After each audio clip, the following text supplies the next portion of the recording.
अब हम आपके सामने लेकर आ रहे हैं इमरजेंसी हेल्थ केयर, इसका हिंदी आपातकालीन स्वास्थ्य देखभाल। एक और बार आपातकालीन स्वास्थ्य देखभाल। पहला देश एक्सीडेंट, शराब पी के जब गाड़ी चलाते हैं तब क्या होता है?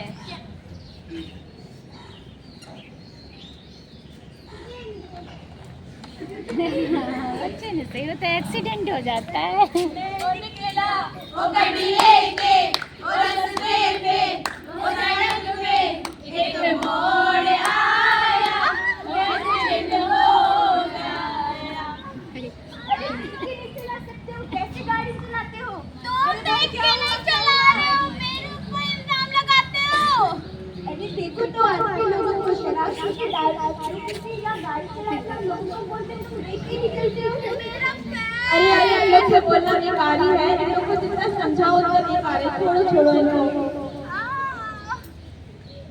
तो आज हम आपको बताएंगे, अगर आपके सामने कोई ऐसा एक्सीडेंट या होता है तो आपको क्या करना है। सबसे पहले तो आपको अपने कोई बड़े को बुलाना है। उसके बाद पहले आपको देख के व्यक्ति होश में है कि नहीं। सबसे पहले हमें देखना है कि जो व्यक्ति का एक्सीडेंट हुआ है वो होश में है कि नहीं। तो हम उसको कैसे देखेंगे? हम व्यक्ति के या सब छपाएंगे। भैया आप होश में हैं? आपकी मेरी आवाज आ रही है? तो इससे हमें पता चल रहा है कि जो व्यक्ति है वो होश में है।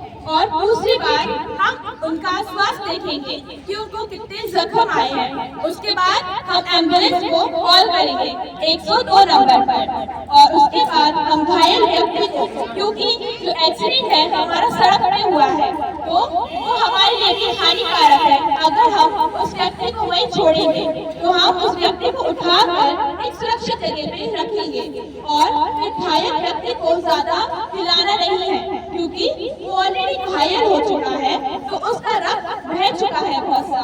तो आप उसको जितना हिलाओगे तो वो मर भी सकता है, क्योंकि उसका खून ऑलरेडी बहुत बह चुका है। उसके बाद हम खून को रोकेंगे और घाव को साफ करेंगे।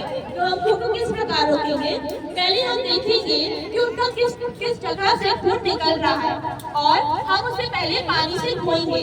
और उसके बाद हम एक पट्टी का यूज करेंगे, चाहे वो आपके पास कोई कपड़ा हो, चाहे आपके पास कोई हैंकर हो, हैंकीचिप हो, आप उसको टाइट बांधेंगे उस एरिया पे ताकि जो खून है वो ज्यादा बहे ना। अगर खून ज्यादा बहेगा तो उसके अंदर खून की कमी होगी और फिर वो मर भी सकता है और वो बेहोशी की हालत में भी जा सकता है, मतलब पेशेंट हमारा कोमा में जा सकता है। तो हमें उसको टाइटली बांधना है।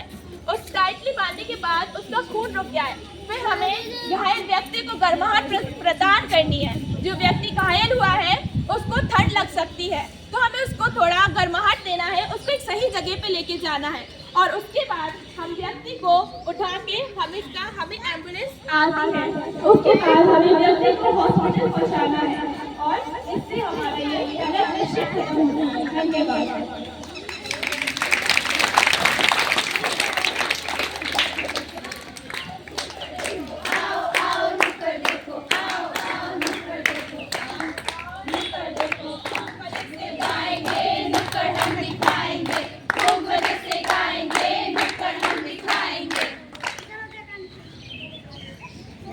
अब दूसरा दृश्य हड्डी का टूटना यानी फ्रैक्चर।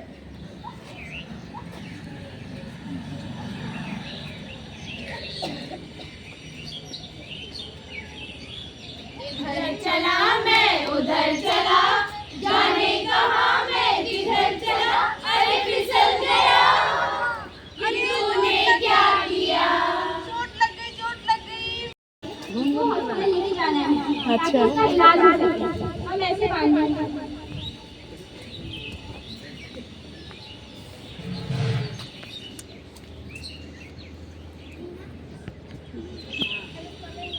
और उसको जल्द से जल्द अस्पताल लेके जाएंगे।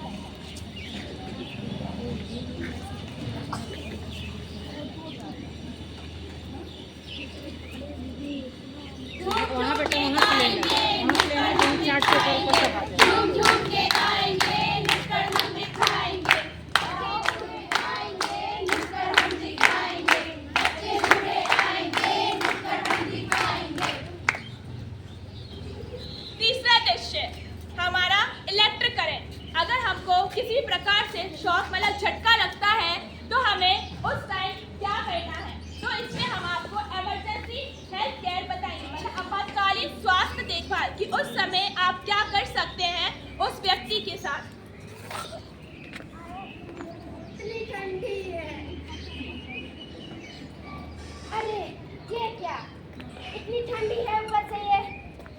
पंखा चला के रखा है।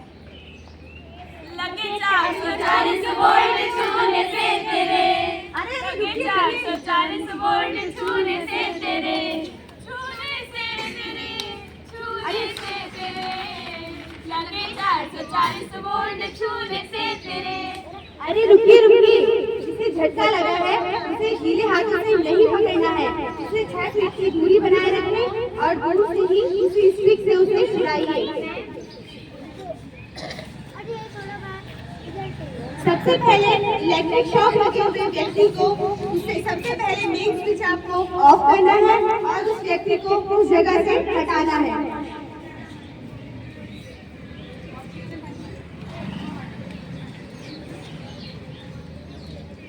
और उसके बाद व्यक्ति को उस स्थान से हटाने के बाद उसे देखना है कि उसकी सांसें चल रही है या नहीं चल रही है। व्यक्ति इलेक्ट्रिक शॉक से उसके पूरा बदन जल सकता है, तो उसके कपड़े थोड़ा लूज कर देने हैं ताकि व्यक्ति को सांस लेने में कोई दिक्कत ना हो। लूज करने के बाद देखना है कि व्यक्ति की किसी भी आंग से अगर ब्लीडिंग हो रही हो तो उसे तुरंत रोकना है। रोकने के बाद हमें तुरंत इमरजेंसी कॉल करना है। 102 नंबर पे कॉल करके एम्बुलेंस को बुलाना है और जल्द से जल्द कोई भी किसी भी पास के अस्पताल में उसे उस व्यक्ति को पहुंचाना है। भाई चलो चलो, जल्दी जल्दी चलो चलो, जल्दी जल्दी चलो चलो, नुक्कड़ देखने चलो चलो, नुक्कड़ देखने चलो चलो।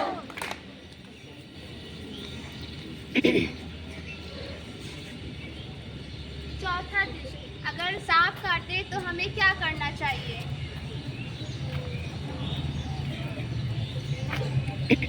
कहाँ गए ये काम करो, चलो जाओ गेहूँ काटो।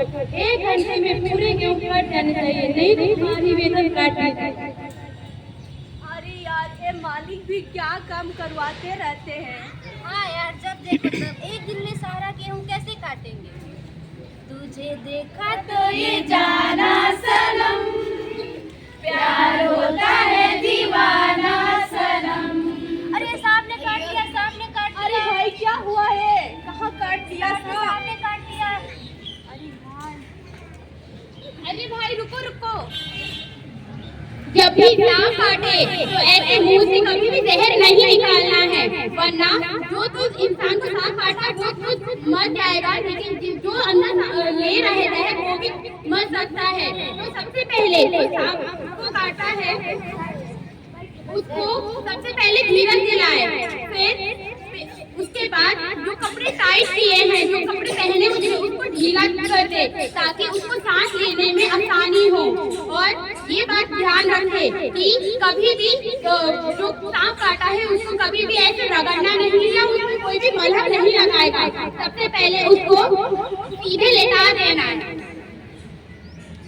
उसके बाद पानी और साबुन से उस घाव को धोना है कि वो खून ताकि रुक जाए, तो जहर अंदर ना फैले। और ये बात ध्यान रखिएगा, जो भी आपके पास कपड़ा है वो 6 दूरी पे बांध दे ताकि जो खून बह रहा है वो वहीं पर रुक जाए, वो ऊपर ना फैले, वरना आपका जहर पूरे शरीर में फैल सकता है और आपके मरने के चांसेस ज्यादा हो सकते हैं।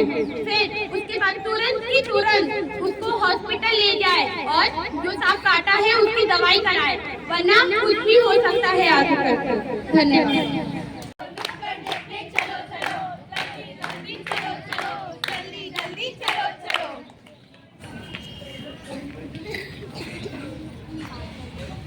5वां दृश्य, जब दिल का दौरा पड़े तो क्या करना चाहिए? दोस्त, सुना है तुमने बेटी की शादी तय कर दी है? हाँ हाँ, शादी तय कर दिया है। और लड़का क्या करता है? लड़का तो रोगा है, बड़ी खानदान का है और अच्छे करता है। अजी सुनते हो, समझी जी का कॉल आया है। क्या कह रहे हैं समझी जी? बात करो तो जरा। आप ही बात कर लीजिए। लाओ। हेलो, नमस्ते समझी जी। नमस्ते, कैसे हैं आप समझी जी? ठीक है, आप बताइए आप कैसे हैं? जी मैं ठीक हूँ, आप बताइए आपके घर में सब ठीक है? हाँ हाँ समझी जी, यहाँ तो सब ठीक है। अपने घर में बताइए वहाँ कैसे हैं सब? जी जी यहाँ सब बढ़िया है, आप बताइए। और आज फोन कैसे हुआ? दरअसल बात ये थी कि मुझे आपसे कुछ मदद चाहिए थी। अच्छा, अरे बताइए खाने की क्या बात है? बात ये थी कि आपके दामाद जी जरा घर से बाहर जाने वाले हैं विदेश के लिए, तो कुछ पैसों की जरूरत थी। कितने पैसे चाहिए समझी जी? ज़्यादा नहीं, पर 3 लाख रुपए की जरूरत है। हो पाएगा क्या? क्या 3 लाख रुपए? देखते हैं समझी जी, मैं आपकी मदद करूँगा। ठीक है, धन्यवाद संजीव जी। अरे क्या 3 लाख रुपए? कैसे करूँगा मैं मदद? 3 लाख रुपए कहाँ से लाऊंगा मैं? अभी तो अपनी बेटी की शादी के लिए भी पैसे इकट्ठा नहीं किया मैंने। अरे ये अचानक से मेरे सीने में दर्द क्यों हो रहा है? अरे क्या हुआ आपको? क्या हुआ? अरे रुकिए रुकिए, उन्हें पानी नहीं पिलाइए, क्योंकि कभी भी किसी व्यक्ति को अगर ऐसे दिल का दौरा जैसे दिल का दौरा या ऐसे अचानक से अटैक आता है, तो हमें उन्हें तुरंत जाके पानी नहीं पिलाना चाहिए, ना ही उन्हें हम उठाएंगे तुरंत। सबसे पहले हमें जाकर उनकी सांसों को सुनना है और उनकी छाती की हलचल को देखना है, जिससे हम ये पता लगा सकते हैं कि वो सांस ले रहे हैं या उनकी सांसें रुक चुकी हैं। उसके बाद हमें इन 3 उंगलियों से उनकी गर्दन पर नाक रख के उनकी धड़कन को महसूस करना है कि उनकी धड़कनें चल रही है या नहीं। उसके बाद छाती से थोड़ा सा नीचे बाईं ओर हमें अपने बाएं हाथ को दाएं हाथ के नीचे रखकर 30 बार उन्हें दबाना है, मतलब कंप्रेशन देना है। उसके बाद हमें मुंह के द्वारा मुंह में सांस लेना है। अपने उनके सिर को पीछे और उनकी दाढ़ी को नीचे के लिए करके उनके मुंह में 2 बार सांस देके तुरंत जाके एम्बुलेंस को फोन करना है। जब तक एम्बुलेंस नहीं आती है उन्हें ऐसे 30 बार कंप्रेशन देते रहना है। इसे हम सीपीआर कहते हैं। तो इनसे सीने को दबाना है, दोनों हाथ तुमको सीधा रखना है, जो थक जाओ तो तुझको बुलाना है, सिर को पीछे जो को आगे रखना है, रखना मुझ पे या खुदा पे एतबार, 30 मिनट तक यार।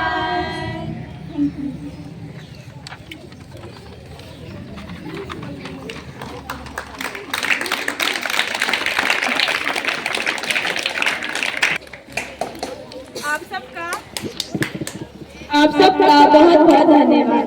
तो आज हमने यहाँ क्या सीखा है, कोई बता सकता है मुझे? यहाँ क्या सीखा है बेटा? क्या सीखा आप लोगों ने? और अगर किसी को सांप आप काट लेना चाहिए तो उससे दूरी और कपड़े बांध देना चाहिए, जिससे उसकी जान बच सके। ताली बजाई जाएगी। हाँ, तो आज हमने इमरजेंसी हेल्थ केयर मतलब आपातकालीन स्वास्थ्य देखभाल।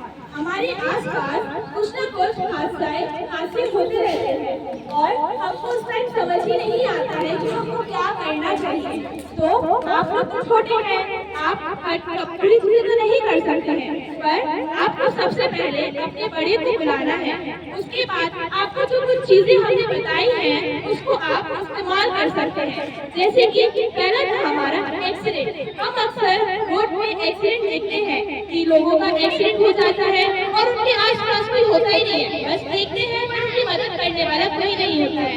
तो उस समय हमें उनके पास जाना है, उनका जहाँ से विशेषकर सबसे पहले हमें उनका खून रोकना है, क्योंकि हमारा रक्त ही हमको जीवित रखता है ना, तो हमको उनका खून को रोक कर उसको स्टेबल करना है, मतलब उसको कॉन्शियस माइंड में रखना है, ठीक है ना, उसको बेहोश नहीं होने देना है।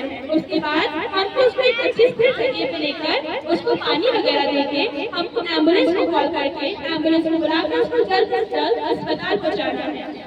और दूसरे दृश्य में हमने क्या देखा था? दूसरे दृश्य में हमने देखा था फ्रैक्चर। अक्सर हम काम करते हैं, हमारा ध्यान कहीं और होता है, तो हम गिर जाते हैं नीचे और हमारी हड्डियां टूट जाती है या फ्रैक्चर हो जाता है, थोड़ा बाल आ जाता है। पर हम क्या करते हैं? हम उसे भी अपने बलने लगते हैं। अगर हम मालिश करते हैं, हमको अंदर से दिख नहीं रहा है तो आपका फ्रैक्चर हुआ है, थोड़ा सा हम लगा दें, पर हमको ना उसको चटकाना है और ना उसको हमें मलना है। हमको सीधे जाके बस जिस हाथ से या पैर से लगा है उसको हिलाना नहीं है, उसको स्थिर रखना है और उसको किसी कपड़े से बांधना है। और अगर पैर में सकता है तो या तो फिर उसको हमें इस टेबल पे उसको व्यक्ति को लिटा देना है और उसको एम्बुलेंस को कॉल करके हमें उसको सीधा डॉक्टर के पास लेके जाना है हड्डी के। पर आपको कुछ भी नहीं करना है। अगर आप कुछ करेंगे तो हड्डी का और जख्म बढ़ सकता है। तीसरा हमने देखा था शॉक। हम अक्सर अपने घर हो या बाहर हो, हमारे ऐसे तार होते हैं जो कि प्रोटेक्टिव वायर से लगे नहीं होते, मतलब नंगे तार हम बोलते हैं जिनको, जिससे कि हम ध्यान नहीं देते और हम अपने मगन में चलते हैं, नहा के निकले या कुछ काम कर रहे हैं। अगर हमारे शरीर में थोड़ा सा भी कपड़ा हमारी तार हमारे शरीर से लगता है तो हमको करंट लगने के चांसेस हो सकते हैं, क्योंकि करंट में बहुत ज्यादा वोल्ट होता है। तो हमको इस चीज का ध्यान रखना है। अगर किसी को करंट लगे तो सबसे पहले अगर वहाँ आपका मेन स्विच है तो उस मेन स्विच को हमको क्या ऑफ करना है, मतलब बंद कर देना है। और विशेषकर अगर किसी को करंट लगा है तो हमको सीधा पास में जाके उसको नहीं रोकना है, हमें पास में नहीं रोकना है, हमको दूर से किसी डंडे या कोई रबड़ की चीज से या आपके हाथ में रबड़ की ग्लव्स हो या लकड़ी हो उससे छुड़ाना है उस करंट को और उस व्यक्ति को उसी टाइम लिटा देना है। और हमें देखना है कि उसको किस प्रकार का करंट लगा है, क्योंकि हमारे जो करंट होते हैं वो भी विभिन्न प्रकार के होते हैं। तो कृपया करके उसको कोई भी पानी ना पिलाए, मतलब कोई भी फ्लूइड हमें उसको नहीं देना है, क्योंकि उसका शरीर आधा जल चुका है, मतलब उसके अंदर के जो भी टिश्यू बोलते हैं हम कोशिकाएं बोलते हैं जिन्हें, वो जल चुकी है। अगर आप उसे पानी पिलाओगे वो on the spot death cause करेगा, मतलब पेशेंट मर सकता है। और अगर उसको करंट लगा है तो उसका सर्जरी होगा, और अगर आप कुछ पिला देंगे तो आपको पता ही होगा कि हमारा सर्जरी बिना खाए बिना पिए होता है, तो वो भी डिले हो सकता है और पेशेंट के लिए ये चीज अच्छी नहीं है, उससे वो मर सकता है। अब चौथा दृश्य था हमारा सांप काटना। जरूरी नहीं है कि हमको सिर्फ सांप ही काटे, हमको कुत्ते भी काटते हैं। कुत्तों से हमें क्या होता है किसी को पता है?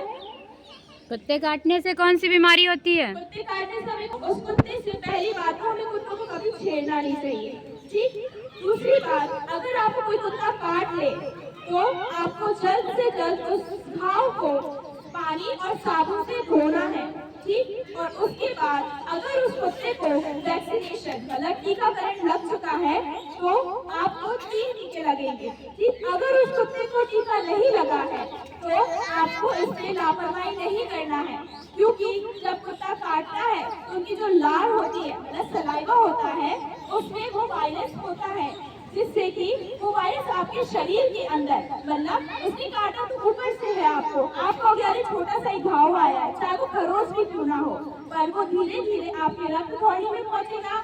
फिर उसके बाद आपका सेंट्रल नर्वस सिस्टम मतलब जो कि हमारे दिमाग को एक मतलब मैसेज पहुंचाता है वहां तक पहुंचेगा और पेशेंट पैरालाइज हो सकता है, पेशेंट कोमा में जा सकता है, पेशेंट को झटके आ सकते हैं और पेशेंट पागल भी हो सकता है।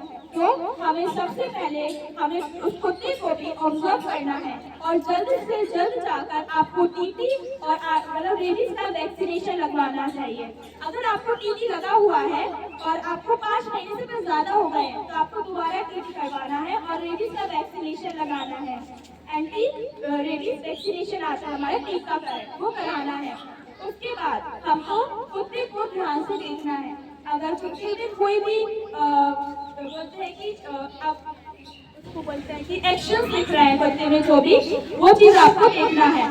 उसके बाद सांप काटे तो सांप सबको पता है पॉइजनस होता है, मतलब उसमें बहुत ज्यादा पॉइजन होता है, तो हम उसमें कुछ नहीं कर सकते। हमको ना उसका पेशेंट को ना पीने को देना है, क्योंकि जब हम कुछ चीज पीते हैं तो वो हमारे पूरे शरीर में दौड़ता है, इससे हमारा जो रक्त है वो पूरे शरीर में दौड़ सकता है, जिससे कि जो पॉइजन है उसका वो हमारे पूरे शरीर में फैल सकता है। तो विशेषकर जब हमें सांप काटे आपको कुछ नहीं करना, बस धोके उस एरिया में इतना टाइट बांधना है ताकि वो जो खून है वो वहीं स्थिर हो जाए, वो आपके और जगहों पे ना फैले और आपके और जो ऑर्गन है उसको डैमेज ना करे। ऐसा लगता है अरे वो तो नॉर्मली बैठा है, वो आराम से बैठ के मतलब शांत से बैठा है, पर नहीं। अगर आपको आधे घंटे से ज्यादा कोई व्यक्ति बहुत देर तक बैठे दिखे तो हमें उसके पास जाके उसको हिलाना है, भैया आपको क्या ठीक है। अगर वो रिस्पॉन्स नहीं कर रहा है तो आपको सीधा, बिल्कुल सीधा निकालना है। और उसकी श्वास आप कैसे चेक करोगे? देखकर, महसूस कर कर और फील कर कर। मतलब जब हम सांस लेते हैं तो हमारा जो छाती होता है वो फूलता है, ऊपर नीचे होता है ना हमारा छाती। जब सांस लेते हैं तो वो चीज देखना है। उसके बाद हमें उसका जो चिन है इसका सिर्फ ऊपर करना है और उसका मुंह खोल के यहाँ कुछ उसका स्ट्रॉक मतलब यहाँ कुछ चला। देखिए हमारे छोटे के बच्चे सिक्का भी तो अटक लेते हैं तो उससे सांस रुकती है। तो आपको वो चीज देखना है कि कोई गले में कोई चीज है तो नहीं, और उसको हमें साफ करना है, मतलब उसको हमको निकालना है। उसके बाद तो भी आपका व्यक्ति रिस्पॉन्स नहीं करे, मतलब वो कुछ एक्शन नहीं करे, उसके बाद आपको सीधा उसको CPR प्रोवाइड करना है। मतलब आपको उसको कार्डियक पल्मोनरी रिससिटेशन देना है। मतलब इससे हम आर्टिफिशियल कुछ समय के लिए उसकी सांस को चालू कर सकते हैं। और आपको ये जब तक देना है जब तक आपका एम्बुलेंस ना आ जाए। पर आपको सबसे पहले एम्बुलेंस को कॉल करना है। सबसे पहले एम्बुलेंस को कॉल करने के बाद 30 कंप्रेशन। 30 कंप्रेशन माने आपको रुक रुक के करना है। 1 2 यहाँ आपको इस एरिया में 1 बच्चों 3 हाथ जल्दी जल्दी नहीं करना है, रुक रुक के करना है। और वो रेस्क्यू ब्रेथ देना है। रेस्क्यू ब्रेथ में ना हमें अपनी सांस अपने अंदर फूकनी है ताकि जो उनका दिल है, दिल में जो खून की गति रुक चुकी है वो पूरी हो सके, ठीक है, वो वापस से चलने लगे। क्योंकि हमारा हार्ट पंप होगा तभी हमारा खून पूरे शरीर में दौड़ेगा।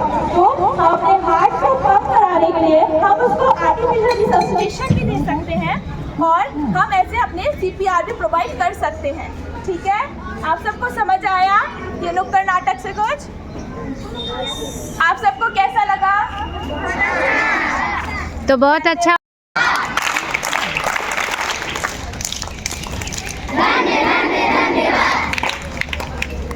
आप सबका धन्यवाद हमारे इस नाटक में हिस्सा बनने के लिए। Thank you so much.